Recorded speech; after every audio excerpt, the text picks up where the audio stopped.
Journal consistency is really difficult, and I think it takes a long time to find a system that works for you. I definitely struggled with it a lot. I feel like I tried so many different systems. I searched up so many different like super specific routines, really strict templates and stuff, and I feel like after lots of trial and error, I found a system that works for me. At the start of the year, I made a video talking about what journals I'm planning to use in the year and like the whole setup that I kind of had. Now that it's the middle of the year, I think it is a great time to check in and see what I've actually been using, because I think it's all well and good to say, oh, I'm planning to use this, but I've always found that the best journal systems have kind of come about through use, because any needs I have and any tweaks I need to implement will kind of come about naturally. And so after half a year of using this consistently, I want to talk about what I have found to be helpful and what I'm currently using, so that you can steal any part of this that you think might be helpful for you.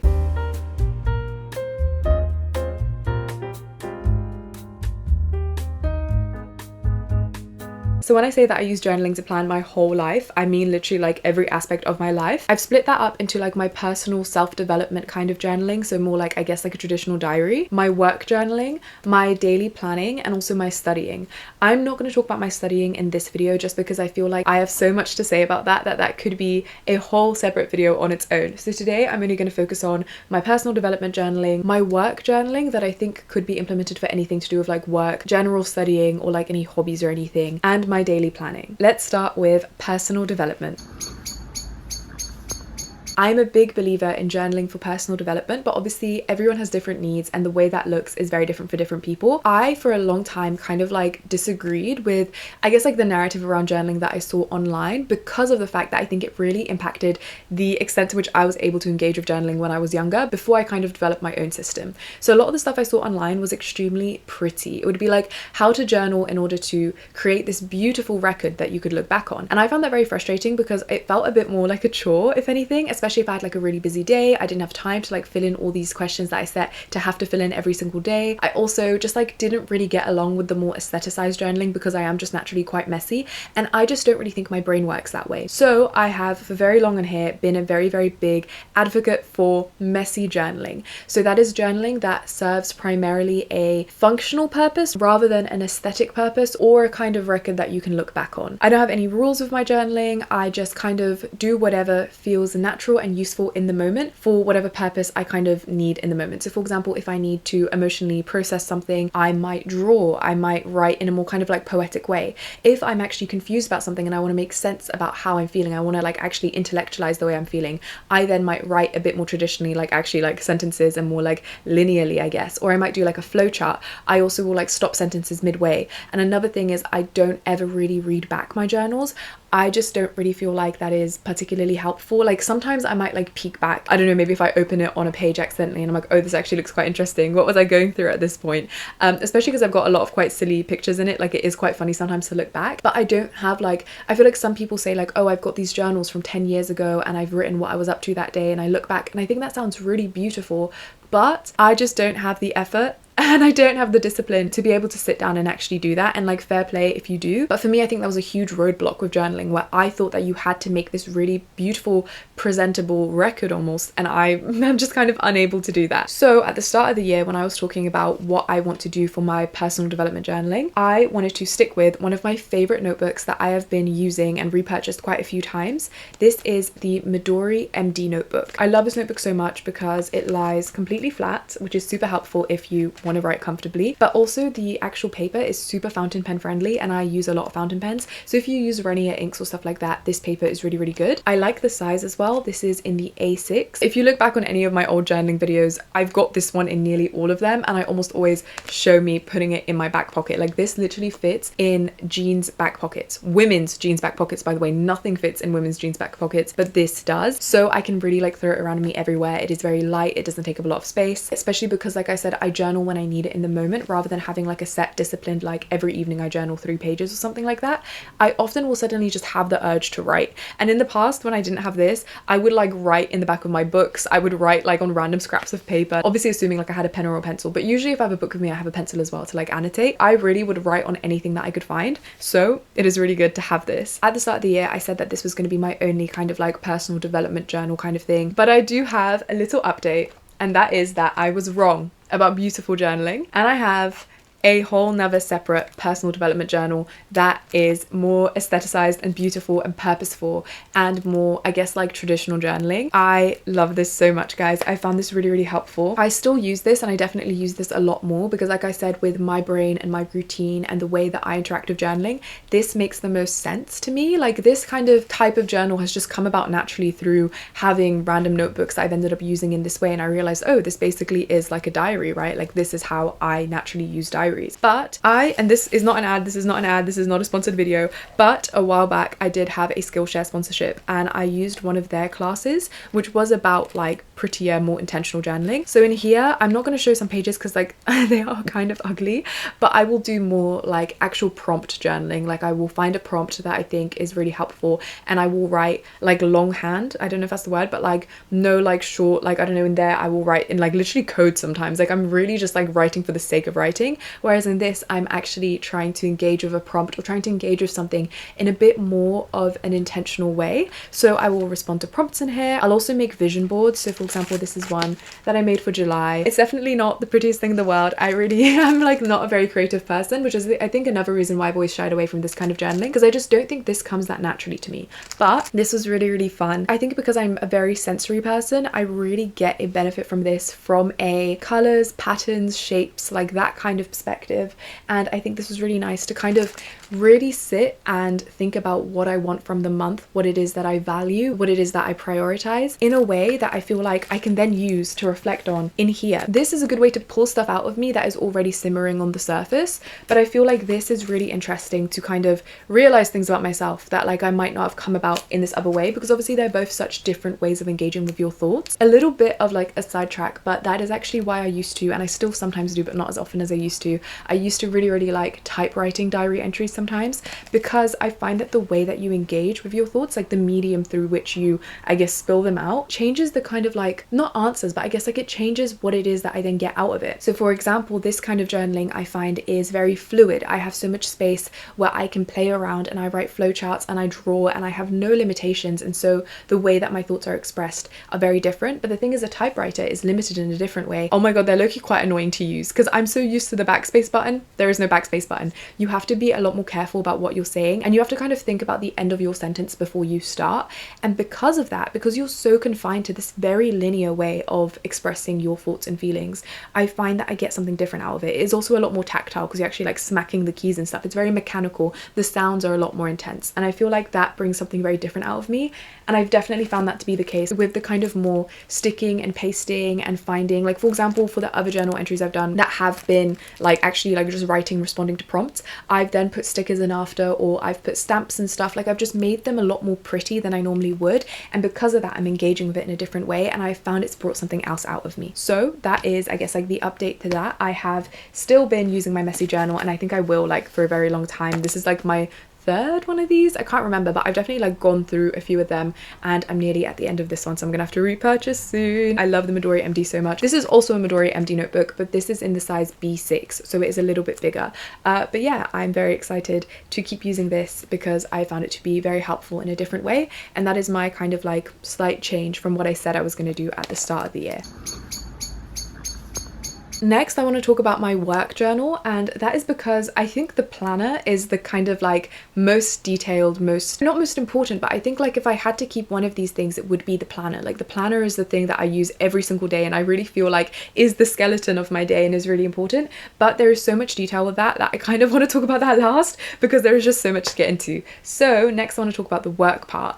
I think that this is obviously like very specific to me. So I do social media for work. This is primarily more so for like YouTube and stuff. TikTok stuff I tend to actually prefer doing on my laptop. It's really weird how like, again, these things kind of just naturally come about. I have found that I seem to engage a bit better with planning TikToks, writing about TikToks, stuff like that. Everything to do with like TikTok brand deals and stuff. It is all a lot easier to do on my laptop. I just have a document up that I just like add to continuously, whereas I can't do that for YouTube. I don't know why. I just find I get along so much better with planning YouTube videos, also like editing YouTube videos, writing about YouTube videos, writing about brand deals and stuff. All of that is so much easier on paper for some reason. I don't know why. Even though my job is very specific, you can definitely tweak this and use this for other jobs, and you can also use this for like hobbies and stuff, because the structure is quite simple. At the start of the year, the only work journal I had was my Midori MD in B6. Like, I actually love these notebooks so much. That was the only one that I had, and I'll talk about that in a second because I'm still using it in the same way. However, I've added another notebook, and I've also decided to start keeping them together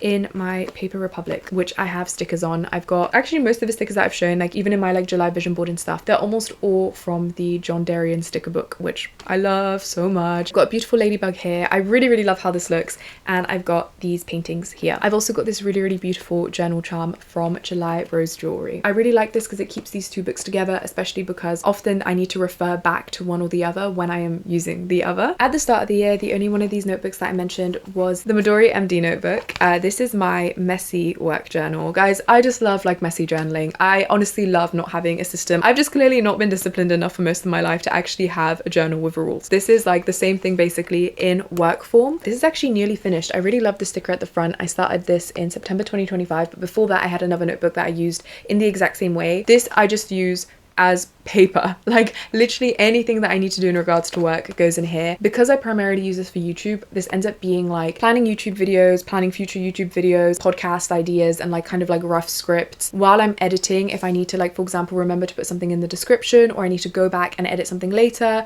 I put that all in here. Like it is so messy in here. Everything is in here. Also like the little like, what are these called? The things sticking out with them, which are kind of, what are they called? The little teeny weeny sticky notes. They're in here because let's say I've planned like a few videos for the month. I obviously need to remember what page that's on. So that is what those are. They're like more long-term things I need to refer back to. But to be honest, this is like a bit of a nightmare. It is so messy in here. Now what has changed though is I have a more structured notebook in here, which is for meetings. I feel like for meetings, I cannot be this messy. Like with this, it doesn't matter. Oh, where is it? Hello? With this, it doesn't matter because realistically, like once I'm done with a YouTube video, I don't need to refer back to like what my plans were to put in the description because it's already been done. Like I don't need to like look back as much. Very few pages do I need to look back, and I can easily just mark them. So it doesn't matter that it's messy. But if my meeting notes were messy, I feel like I would genuinely explode. I cannot deal with that. In order to make sure that my meeting notes stay nice and clear and also very like easy to follow, what I usually do is in a meeting, I will have the meeting on one side of my laptop, and on the other side, I'll just have like a notes app page open or whatever, and I'll be typing up things very messily. And then I use this notebook to consolidate any information. The main things I've kind of split up this notebook into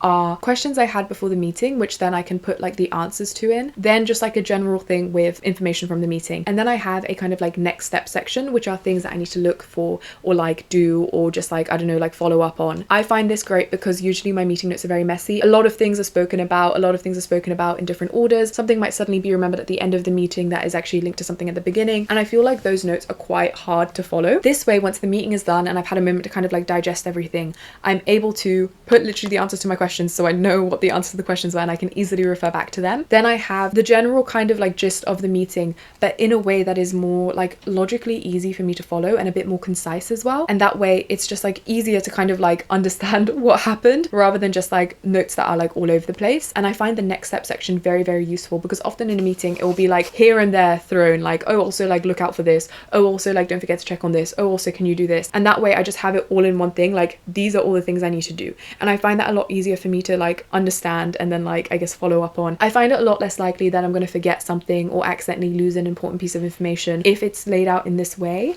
And I also just find I prefer consolidating things on paper. I know obviously with technology that we have now, a lot of people prefer journaling online, making meeting notes online, studying online, but for me, I just like paper cannot be beaten. Like I really find that when I am writing and engaging in this way that is like a bit slower, like I do get that if you don't really have issues with using computers and stuff, like it probably is a lot easier and faster to write things up in that way. But for me, I just find that like the intentionality of having to like write something out and like choose to write it out, and it's like kind of like a whole body experience, right? It's like you're actually like, you're looking at what you're writing, you're moving your hand, you can hear the sound of the pen. All of that together just helps things to stick in my head better, which is also why I really like making paper notes for uni. I feel a lot more connected to what I write if I'm writing on paper, and that is why I find consolidation and stuff makes a lot more sense for me to do it on paper than it is to do it on that like notes page that I have. In terms of both of these, the only complaint I have about this system is that as much as I love the B6 notebook on its own, with the A5 everything else, it's kind of annoying. Like I find that like sometimes I need to just like take it out and just like write separately. It's just like all in the way. It doesn't close super smoothly. It also just like it's like a bit of a lump that then I have to write on. So I've nearly finished this one. I think the next one that I'm gonna get is gonna be an A5 one as well, so that everything is the same size in here. But that's the only change. Other than that, I really like this setup, and I think think having the kind of duality of one really messy notebook for just like brain dumping, and then one much more kind of strict and concise and very, very structured notebook for actually like looking back on is really, really helpful. So having those two together, I really recommend for kind of like anything to do with like work or hobbies or anything like that.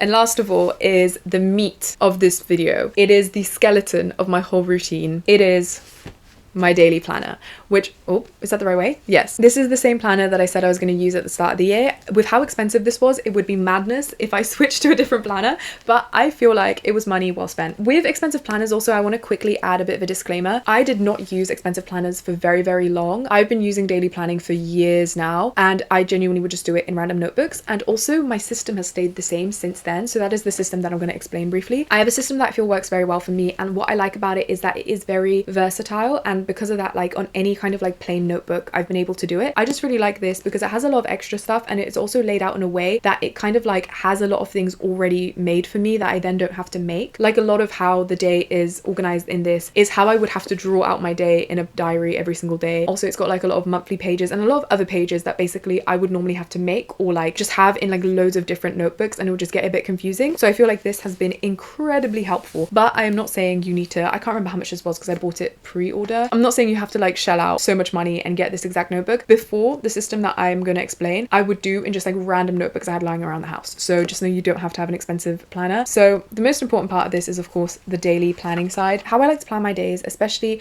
I was going to say because I'm self-employed, but to be honest, before I even did this job, even when I was working in more traditional jobs, I always used this system. I like a plain sheet, and I also like a bit of a timeline. This page is maybe like a good example of it. I really, really like that it's split into two, and how I generally would do my planning is I need a lot of freedom because of the fact that like the types of tasks change a lot. So for example, something that I really, really didn't like are planners where like the time slots are like blocks, if that makes sense. So for example, like there'll be a block that's 8 a.m, there'll be a block that's 9 a.m. I found that really, really stressful and confusing, and I didn't get it because of the fact that that is not how time works. 8 a.m is not a block in time, it is a moment in time. And something I really like about this journal is that the actual timeline, you can see 8 a.m and 9 a.m and everything are on the lines. So then the space in between 8 a.m and 9 a.m, which are just lines, the space in between that is the time in between 8 a.m to 9 a.m. So everything from 8:30 to 9 is in that block rather than 8 a.m itself being in that block. I don't know, that's something that always used to like spin me out a bit, and like other people don't seem to care as much, but like I just couldn't get past that. Like I literally could not get past that. Like I get how it works,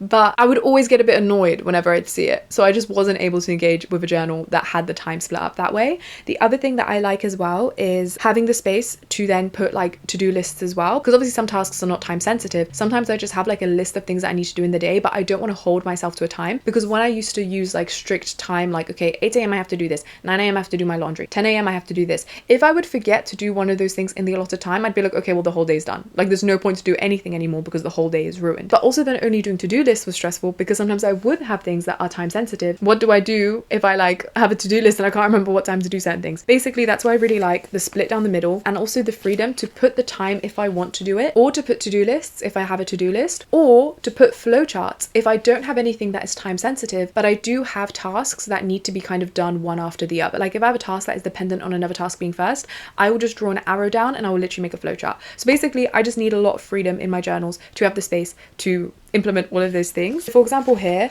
I've got like the time 8 a.m wake up, 9:25 leave for the gym. In between that, I have to shower. I have to tick that off. I saw this TikTok that was like ADHD people's to-do lists, and it's like shower, eat. Like I will forget if I don't write it down. Whereas like when I look at my partner's to-do list, it's like actually tasks. Like he hasn't got like make breakfast, clean the kitchen, shower, wash hair, brush teeth. I need to put all of that, but apparently not everyone does, which was very interesting. So these things are time sensitive, which is why I've got the times down. But then down here, I have got like, okay, once I get home, which isn't a time, I have to do these things. Then from like record TikToks on the side, see guys, look, they say influencing isn't a real job. I've got this checklist of I need to record all these things and I need to edit all these things. Also, why didn't I tick anything off? This might have been a heat wave day. During the heat waves, I genuinely was just not doing anything. So I don't know why things have not been ticked off. Anyways, just know normally they are. And then afterwards, I've got once my partner comes to mind, these things I need to do. And I've got also here high priority because I kept forgetting to do that. I don't know if that makes a bit of sense, but basically that's why I like quite a lot of freedom. And I really, really love that the days are split because then I'm able to kind of like use both sides of the thing. Another thing that I used to do, and if you guys, I don't know how long you guys have been subscribed to me or watching me,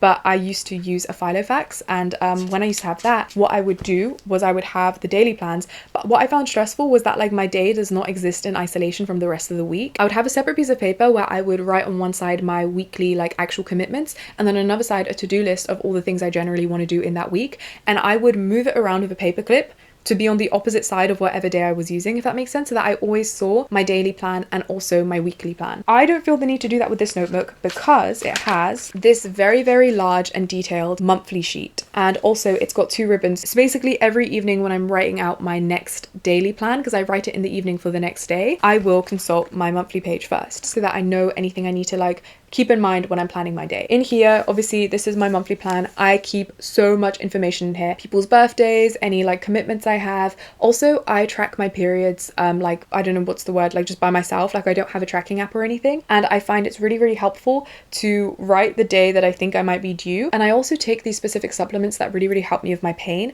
a week before my period starts. So then I also write the day that I'm supposed to be starting my supplements in here as well. And then every week when I refill my supplements, I check this. Here I have got these like little columns that also are kind of like a calendar, because I've already got everything in here. In here I write like short things that I like was grateful for in that day. Again, like I don't really keep a record of my life or anything, but it is nice to have these things to look back on, especially then later there's something else about this notebook that I'll show. Also, this is why I put it last, because there's genuinely just like so much to talk about. Here I will write like anything I'm grateful for, but it can be big things, like for example, I saw my friend who I haven't seen in like 6 months, but it can also be like I had a delicious cookie that day. And then on this side I have a to-do list, which is really helpful because often there are things that I want to complete in the month, but there isn't a specific day for them, so I kind of don't want to put it on a day. I just put it there, and then whenever I have like a free day or a free week or whatever, I'm like, okay, well, I haven't got any commitments I have to focus on, so what can I do from my to-do list? Those are things that I really, really like and were kind of essentials for me before. But other things I really like about this notebook as well, there's loads of like just spare paper. So for example, here at the back there's a grid paper,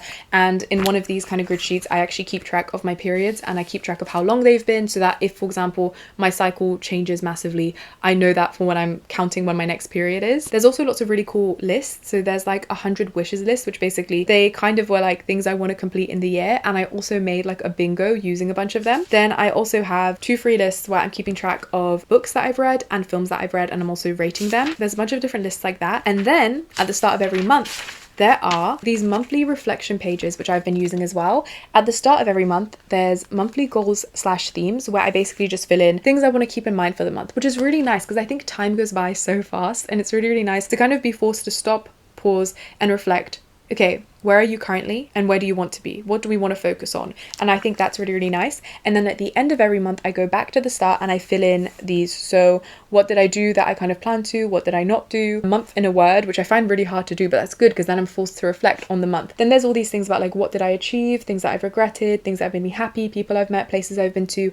And for that, I go back to these monthly pages where here I will have filled in lovely things that have made me happy. So then I'm able to jog my memory and be like, oh my God, I saw my friend who I hadn't seen in 6 months, and I'm able to fill that in. And that is really, really nice because it really makes me focus on what the hell happened, because time goes by so fast. The only thing that's changed in regards to my planner is that I initially at the start of the year said that I would be keeping a health tracker, which I kept in this sleeve. As much as like that was quite helpful because I would keep track of how I'd eaten and how I felt, because I have a lot of intolerances and stuff, and I like do not eat like in accordance to my tolerances. I saw this TikTok that was like the average meal of a lactose intolerant person. That is how I'm eating, and then I always feel really sick and really groggy and just like really dizzy and out of it. And I found that really helpful, especially because at the time I was realizing that I might have a gluten intolerance as well. So that really helped me to keep track of like, okay, how have I been feeling? I kept track of my screen time. I also kept track of my water intake because I used to not drink enough water and I was getting ill really, really often. And surprise, surprise, since drinking 2 liters of water a day, I've miraculously stopped getting ill all the time and also having loads of headaches. I think the reason I stopped using that, and this is kind of what I mean, that like your needs and any like tweaks and any things that need to be changed in regards to like journaling systems will just naturally come about. Like as you use them, things that don't work will become very apparent because they will be a bit of a nightmare to do, and things that really, really could work will start to be apparent because you will feel the urge to do them. And through just use, you will develop a journaling system. Like honestly, my best tip to create a journaling journaling ecosystem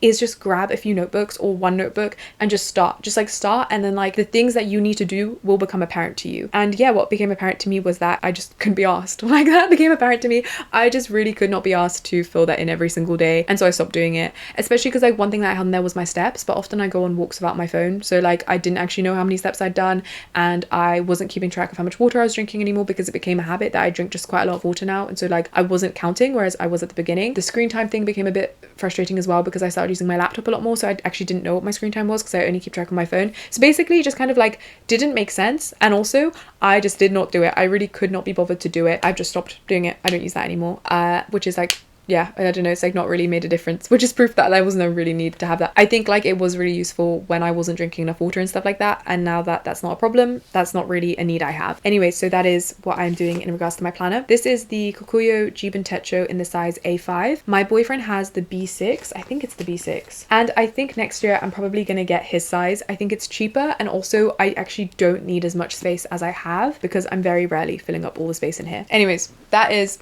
my journaling system. That is what I have been using this year, and I have found incredibly helpful. So I really do recommend, if you struggle a bit with planning, if you kind of feel like you want to be a bit more introspective, if you feel like you want to be a bit more organized, I really recommend using a piece of paper and a pen. I do also have a separate thing for uni, especially because like now that I've been in uni for a year, it's become very clear to me what works and what doesn't. So if you're curious, I actually might do like a back to school kind of video, maybe later in August or like in September or something. So let me know if that is something you would like to see, and also let me know if you have any questions so that I can kind of prepare what I'm going to say in that video and answer anything that you guys would like to know. Please let me know if you have any questions about anything that I have shown, and I will try my best to answer your comment. And also please let me know what things you like to use, because I'm always looking for recommendations. I'm really quite nerdy about stationery and stuff, so please let me know what you use. Let me know if you have any recommendations for me. As usual, please like this video if you like this video, because it really helps to push my video out. Please subscribe if you haven't already. I would love to have you over at my channel, and thank you so much for watching. I hope you guys have a lovely, beautiful week, and I'll see you next Friday. Bye bye.